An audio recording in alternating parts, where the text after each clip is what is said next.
दिल मेरा धड़कन तेरे, सीजन 2, चैप्टर 10, अभियंत का इंडिया जाना।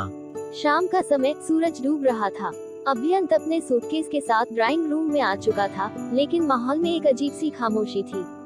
आकृति एक तरफ मुंह बनाए खड़ी थी। उसके चेहरे से साफ झलक रहा था कि वह अभियंत से नाराज है। अभियंत भी यह महसूस कर सकता था। वह धीरे धीरे उसके पास आया और बिना कुछ कहे उसे हल्के से गले लगा लिया। मम्मी, आप चिंता क्यों कर रही हैं? डैडू आपको जल्दी मेरे पास लेकर आ जाएंगे, अभियंत ने उसे सांत्वना देते हुए कहा। मैं वहां जाकर मामा जी का हाथ बटाऊंगा। शादी में बहुत सारा काम होता है। आकृति ने खुद को उससे अलग किया और चेहरे पर जबरदस्ती मुस्कान लाते हुए बोली, ठीक है, हम जल्द ही तुम्हारे पास आ जाएंगे, लेकिन तुम अपना ख्याल रखना। तभी नीति और सुनिधि वहां आ गईं। नीति ने अभियंत के हाथ में एक पैकेट थमाते हुए कहा, अभियंत, ये लड्डू आकृति ने तुम्हारे लिए बनाए हैं, अपने साथ ले जाओ और वहां जाकर खाना। और हाँ, ये अपने मामा जी को भी देना। अभियंत मुस्कुराया और पैकेट लेकर उनके प्रति आभार जताया। फिर वह झुका और नीति, सुनिधि, आकृति और आरंभ के पैर छूकर उनका आशीर्वाद दिया। चलो, हम भी अभियंत को फ्लाइट में छोड़कर आते हैं, आकृति ने नीति और सुनिधि की ओर देखते हुए कहा। अभी वह कुछ कह ही रही थी कि अचानक अभियंत जोर से बोल पड़ा, नहीं। उसके इस अचानक इनकार से आकृति, नीति और सुनिधि चौंक गईं। वे तीनों संदेह से अभियंत की तरफ देखने लगी। उनकी शंकित निगाहें देख अभियंत हड़बड़ा गया और जल्दी से बोला, अरे मम्मी, मौसी, मामी, मेरा मतलब ये नहीं था। दरअसल मैं अपने प्राइवेट प्लेन से जा रहा हूँ, आपको मेरे लिए परेशान होने की जरूरत नहीं है। फिर वह आरंभ की ओर उम्मीद भरी नजरों से देखने लगा और बोला, है ना डैडू? मैं सही कह रहा हूँ ना? आरंभ उसकी बात पर हल्की मुस्कान के साथ सिर हिला देता है और अभियंत के चेहरे पर संतोष की झलक आ जाती है। आरंभ मुस्कुराते हुए बोला, मैडम, आप घर पर रहिए, मैं अभियंत को एयरपोर्ट पहुंचाकर आता हूं।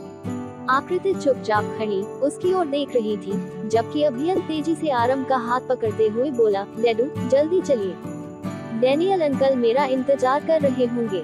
अभियंत की यह जल्दबाजी सबको हैरान कर रही थी। वह हमेशा से लेट लतीफ और हर काम में आलस करने वाला था, लेकिन आज उसने जितनी तेजी से पैकिंग की और जाने के लिए उतनी ही उतावली दिखाई, यह आकृति ही नहीं बल्कि सुनिधि और नीति के लिए भी चौंकाने वाली बात थी। इससे पहले कि वे इस पर कुछ चर्चा कर पाते, आरंभ ने तेजी से गाड़ी का दरवाजा खोला और अभियंत को लेकर ड्राइविंग सीट में बैठ गया।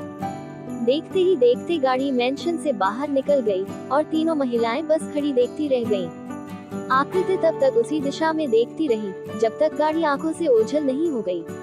फिर वह धीरे से नीति और सुनिधि की ओर मुड़ते हुए बोली, मुझे तो कुछ गड़बड़ लग रही है। अभियंत ने जरूर कोई न कोई कांड किया है और हमारे मिस्टर लैपटॉप उसे बचाने में लगे हुए हैं। नीति अपनी गाल पर उंगली रखते हुए सोचने लगी, पर सोचने वाली बात यह है कि आखिर अभियंत ने किया क्या है। सुनिधि अचानक चौंकते हुए बोली, अरे आकृति, वो लड़की रुबीना जिससे हमें पहले मुलाकात हुई थी, मुझे तो लगता है कि उसी का कुछ चक्कर है। सुनिधि की बात सुनकर आकृति सच में सोच में पड़ गई। तीनों ड्राइंग रूम में आकर सोफे पर बैठ गईं और अपने अपने हिसाब से अंदाजा लगाने लगी कि आखिर अभियंत ने क्या गड़बड़ी की है। अमेरिका की सड़कों पर आरंभ की गाड़ी सरपट दौड़ रही थी।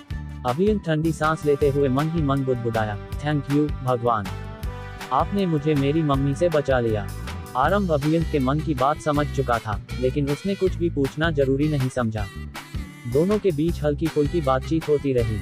कुछ देर बाद आरंभ अभियंत को भरोसा दिलाते हुए बोला, तुम चिंता मत करो, तुम्हारी मम्मी को मैं जल्दी ही इंडिया लेकर आऊंगा। थोड़ी ही देर में वे एयरपोर्ट पहुंच चुके थे। डैनियल ने पहले से ही फ्लाइट तैयार करवा रखी थी।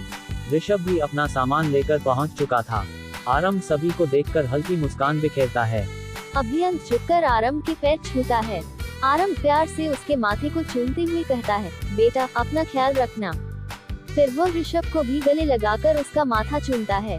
अभियंत और ऋषभ फ्लाइट के अंदर चले जाते हैं। बाहर आरंभ डैनियल की ओर देखकर हल्के से मुस्कुराया और बोला, आजकल भतीजे के साथ मिलकर आप मुझसे बहुत कुछ छुपाने लगे हो। डैनियल मुस्कुराते हुए बोला, सॉरी बॉस, छोटे बॉस ने मना किया था। आरंभ हल्का सा सिर हिलाकर बोला, ठीक है, उज्जवल जी के घर की सुरक्षा बढ़ा दो। उधर अभियंत और ऋषभ की फ्लाइट टेक ऑफ कर चुकी थी। फ्लाइट के अंदर ऋषभ पास की सीट पर उदास बैठा था। उसका इंडिया जाने का बिल्कुल मन नहीं था।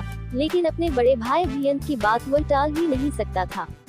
मजबूरी में ही सही, लेकिन उसे जाना पड़ रहा था। अभियंत उसकी ओर देखकर मुस्कुराया और बोला, फ्लाइट में तुम्हारे लिए मैंने बहुत बड़ा सरप्राइज रखा हुआ है। ऋषभ हैरान होकर पूछ बैठा, क्या सरप्राइज ब्रदर? अभियंत मुस्कुराते हुए बोला, जाकर अंदर देखो, तुम्हारे चेहरे की जो उदासी है वो पल भर में गायब हो जाएगी। ऋषभ उत्सुकता से उठकर फ्लाइट के अंदर वाले प्राइवेट रूम की ओर बढ़ा। जैसे ही उसने दरवाजा खोला, उसकी आंखों में चमक आ गई। वहाँ एक खूबसूरत लड़की सीट पर बैठी हुई थी। उसे देखते ही ऋषभ की आंखों से खुशी झलक पड़ी। उसके होठों से अनायास ही निकला, अलीना तुम। अगले ही पल दोनों एक दूसरे के गले लग गए। अभियंत ने दो प्यार करने वालों को मिलाया है, लेकिन कैसे? इसका अंजाम क्या होगा? क्या अभियंत का इंडिया जाना उसकी जिंदगी बदल देगा? क्या आकृति रुबीना को पसंद करेगी? जानने के लिए देखते रहिए मेरी दिल धड़काने वाली लव स्टोरी दिल मेरा धड़कन तेरे, एक अनोखी मोहब्बत की दास्तान, सीजन 2 सिर्फ YouTube पर।